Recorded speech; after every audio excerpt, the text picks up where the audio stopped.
Before the cylinder fell, there was a general persuasion that through all the deep of space, no life existed beyond the petty surface of our own minute sphere.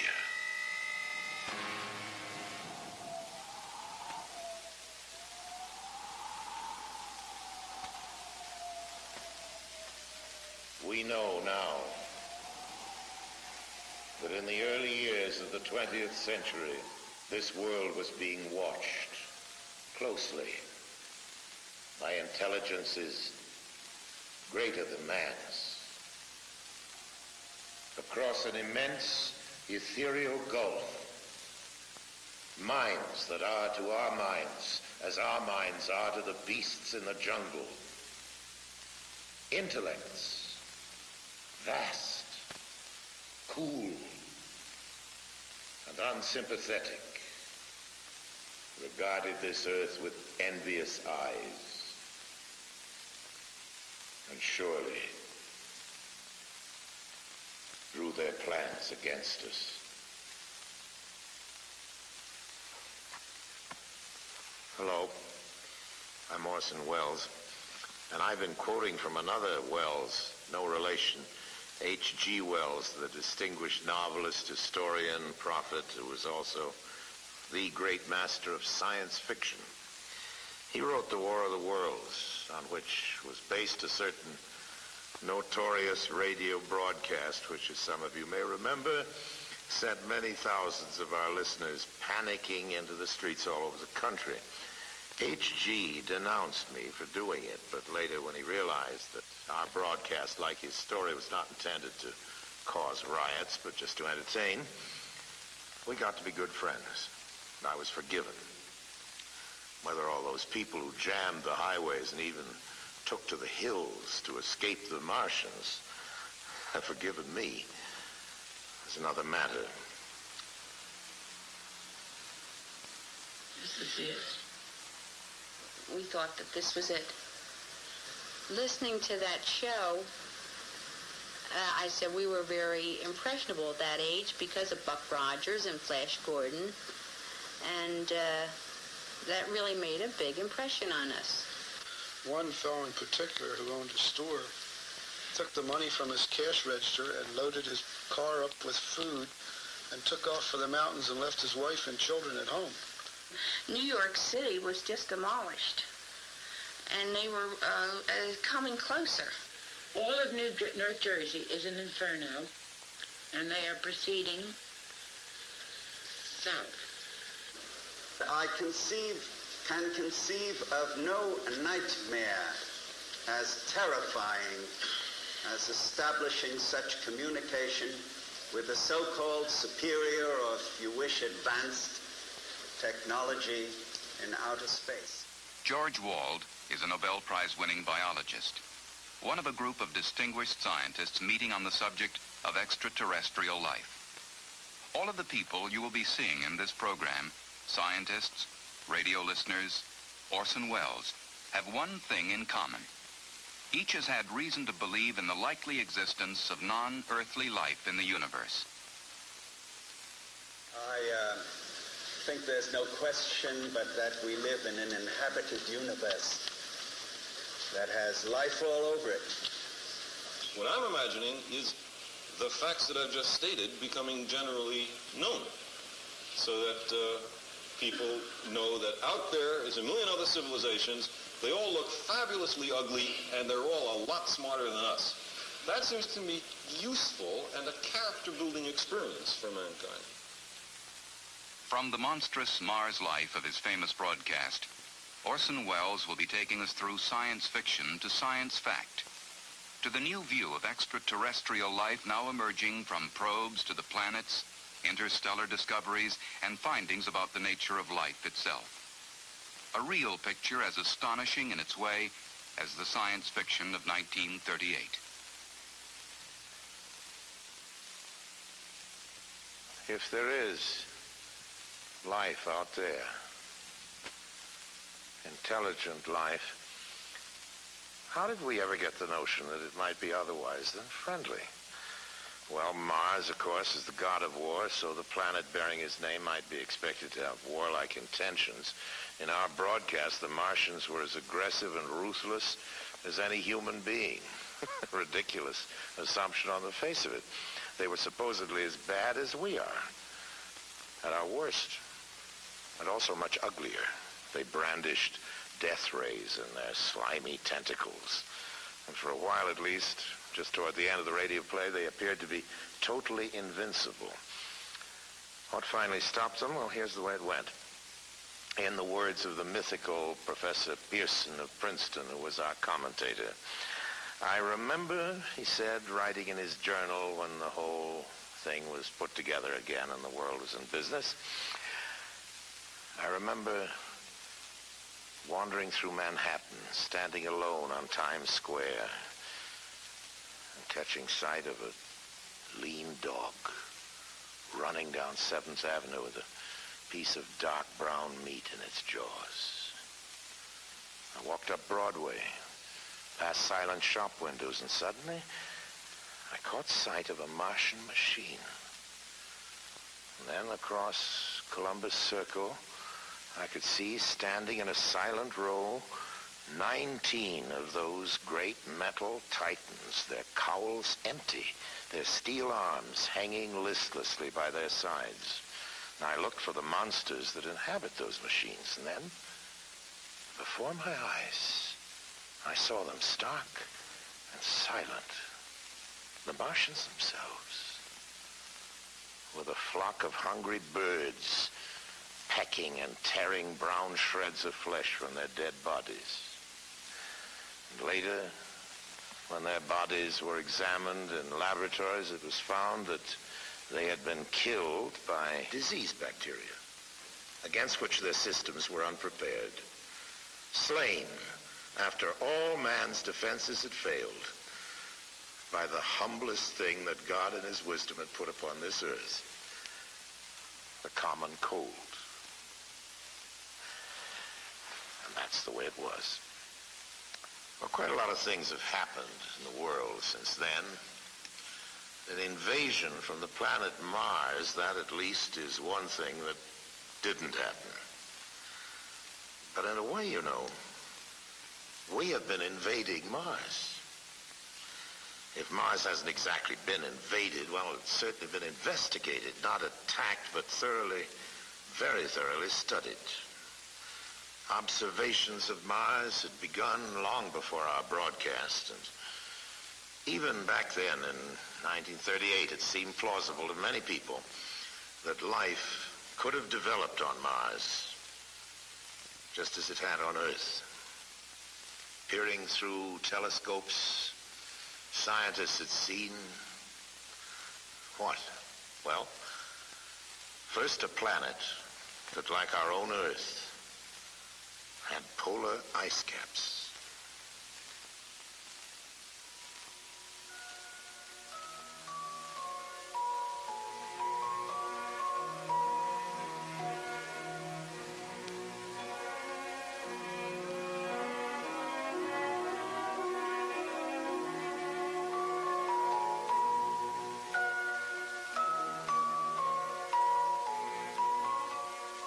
They were fascinated to see that the ice caps grew and receded with each year. Large areas changed color with the seasons. Did that mean vegetation? Straight lines were sighted on the planet's surface. Some called them canals. The American astronomer Percival Lowell believed that these Martian canals had been created by an advanced technological civilization. First in 1965 and then again in 1969, NASA sent spacecraft to fly by Mars and send back scientific measurements and close-up photographs. This is picture 21, a red picture, wide-angle picture, fantastic picture. That's beautiful. That's beautiful. Look at those little craters. This is a narrow-angle camera view. The Mariner missions were great achievements for the scientists. But the pictures of Mars showed a world of total desolation. Was Mars less like the Earth then and more like the Moon? There were no canals, no cities, no areas of cultivation, no signs of upheaval or layering in the Martian crust to indicate that the planet was active or evolving geologically.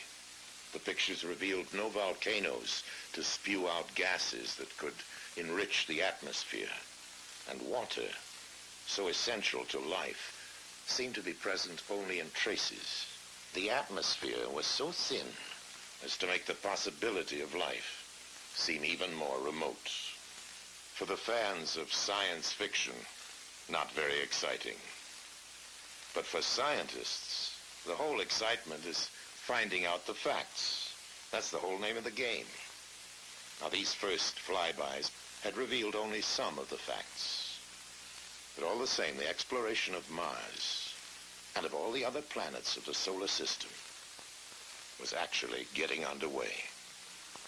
I can't feel that any person with any soul can look out on that universe that surrounds us and can imagine the immensity of it and the history of it without being rather impressed with the idea that we, as little atoms made of the same stuff those stars are made of, have the capability to regard the other part of the universe. One piece of the universe has the ability to look at another part of the universe and wonder about it.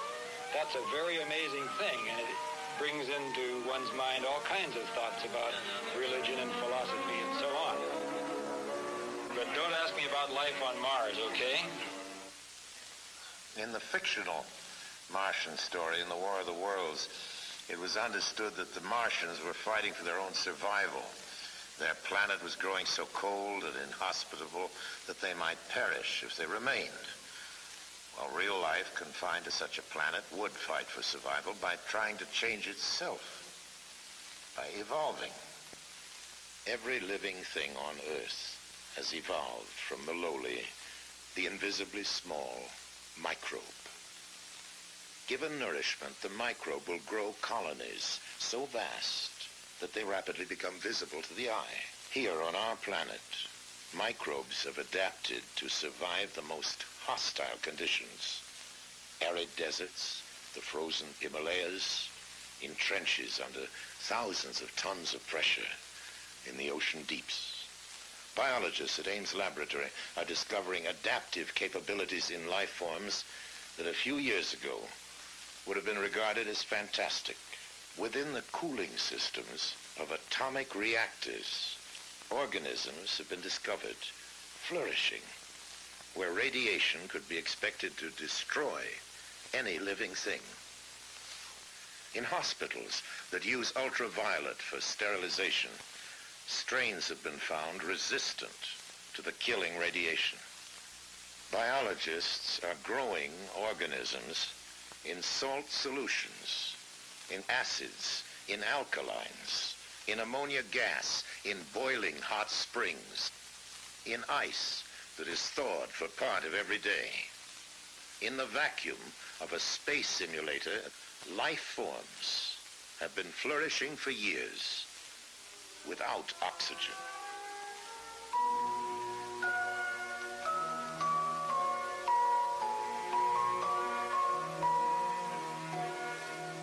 Scientists are studying the kinds of environments that could challenge life forms on the planets and moons of the solar system. In 1971, Mariner 9 arrived at Mars, equipped to go into orbit and stay for a while. A good thing, too, because when it arrived, Mars' surface was obscured by a global dust storm. As the storm abated, a whole new Mars began to make its appearance. The first feature that swam into view, poking up through the dust, appeared to be a huge impact crater. But it stood miles above the Martian lowlands on the peak of an immense mountain, Nix Olympica. And as the dust settled further, the stunning truth emerged that the mountain on Mars was indeed a gigantic volcano. So, geologically, Mars was not a dead planet after all.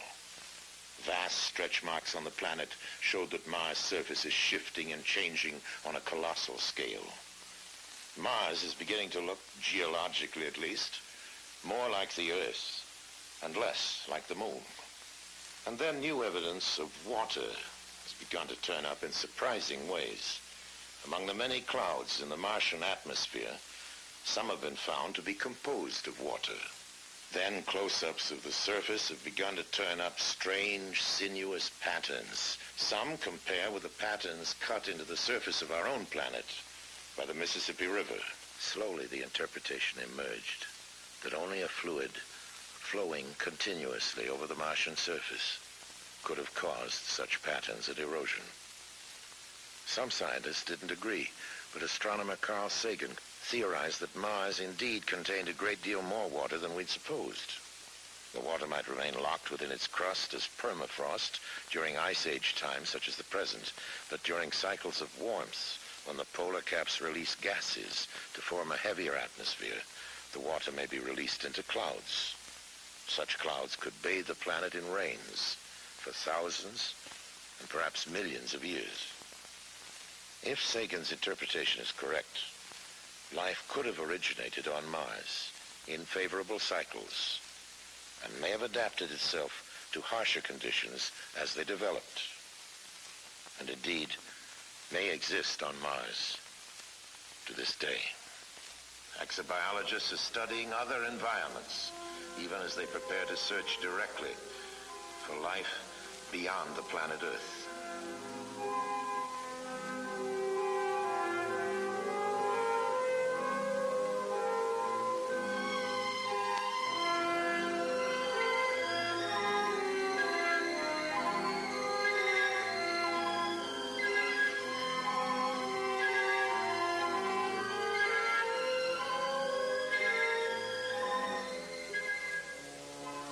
Flying by Jupiter, Pioneer 10 confirmed estimates that within its atmosphere are combinations of gases similar to those in which life originated on Earth. While a second Pioneer is being aimed to curve past Jupiter and fly by Saturn, Earth-based measurements show that a moon of Saturn, nearly the size of the planet Mercury, contains an atmosphere, water, and surprising warmth. A Viking spacecraft is being readied to land on Mars in 1976, carrying an automated chemical laboratory to sample Martian soil for life forms. The discovery of just one bacteria on Mars, or any other body of the solar system, would indicate that the whole chain of evolutions, cosmic, chemical, and biological, is at work everywhere.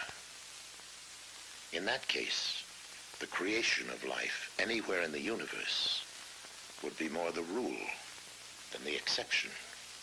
In that case, there may be other intelligent civilizations capable of communicating with us.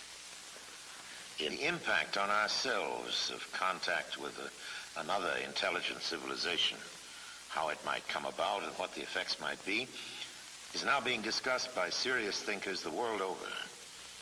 This symposium at Boston University includes astronomer Carl Sagan, anthropologist Ashley Montague.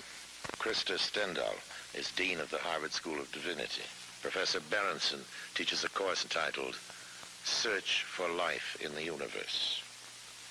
Professor Philip Morrison of MIT co-authored the first seriously reasoned paper on possible modes of communication with extraterrestrial life. George Wald won the Nobel Prize in 1971 for his work in physiology. It is now okay to talk about life elsewhere or intelligent life elsewhere, whereas a decade or two ago it wasn't okay. It was considered too speculative to be worth any investment of time. It's that the number of stars in our galaxy alone is so staggeringly large, of the order of 10 to the 11 or more. The probability of stars having planetary systems is so high, we think perhaps half. The probability that those planetary systems might be comparable with our own, and that the stars have some kind of an ecosphere, a sphere in which the radiation is suitable for life, that it's not too hot, not too cold, meeting the other criteria, seems so reasonable. These bits of information have come from astronomy primarily, And then we join with the biochemists who tell us about the probable evolution of life here on Earth, the kinds of elements that are necessary for it, DNA molecules, amino acids and the like, amino acids which have now been found in meteorites, that we have now found interstellar molecules floating out into space between stars, so that you know the materials for a carbon-based life exist. We know that many of the building blocks of life in our own solar system exist off of our planet. If you put these kinds of probabilities together, it begins to lead to the sorts of conclusions that we started with as an initial premise, and which apparently no one on the panel has disagreed. And that is that life must exist in the universe, and it must exist quite abundantly. The most optimistic estimates, in the view of many, about the number of civilizations that there might be in the galaxy is of the order of 1 million, which means that only one in a few 100,000 stars has such civilizations. Now, that would mean a billion such places just in our own galaxy that might contain life. As I believe there's a society of these groups, not just one. There are probably very many. There's only one. We have no hope of finding him. There are probably thousands, maybe as many as 1 million. They probably already have had a long history of this same experience of finding new ones and bringing them into the network. And I would imagine if an advanced civilization wanted to talk to us, they would say, oh, well, look, those guys must be extremely backwards. Go into some ancient museum and pull out one of those, what are they called, radio telescopes, and beam it at them. In 1970, a study of the feasibility for picking up interstellar communication was made in California by a number of radio scientists there, as well as astronomers and others. It's called Project Cyclops. The outcome of that study was that the United States had the technical capability of building a large radio array, which would be able to scan the heavens with fairly great resolution and power sensitivity out to a distance of many hundreds or possibly thousands of light years, with the very distinct possibility of picking up a signal if it were there. Our present technology is able to detect ourselves anywhere in this galaxy of about 250 billion stars. First, the people beaming the message will be incredibly alien. Even if their biochemistry resembles the biochemistry Professor Wald teaches, it will not be all that close, you know. It will have enzymes, but it will be, the LD situation will be quite different, and I don't know what chains of enzyme systems they will have at all. And we couldn't eat their food, very likely, even though they're the same biochemistry. Any more than we eat the food of a mushroom. It's very difficult to eat that.